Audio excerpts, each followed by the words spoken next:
আসসালামু আলাইকুম। যখন সব কিছু হাতের বাইরে চলে যাচ্ছে, তখন এই দুইটি নাম স্মরণ করুন।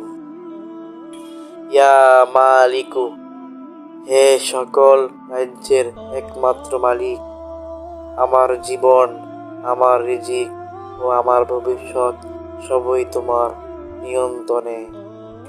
ইয়া কুদ্দুসু, হে সম্পূর্ণ পবিত্র সত্তা, আমার হৃদয়কে পবিত্র করো, আমার গুনাহগুলো মাফ করে দাও। এই দুইটি নাম একসাথে বলুন, ইয়া মালিকু, ইয়া কুদ্দুসু। মন শান্ত হবে, দুশ্চিন্তা দূর হবে, আর আল্লাহর উপর ভরসা বেড়ে যাবে। আজ থেকেই জিকির শুরু করুন, কারণ আল্লাহর নামে আছে প্রকৃত শান্তি। ভিডিওটি ভালো লাগলে সাবস্ক্রাইব করে আমাদের সাথে থাকুন। আসসালামু আলাইকুম রহমতুল্লাহ।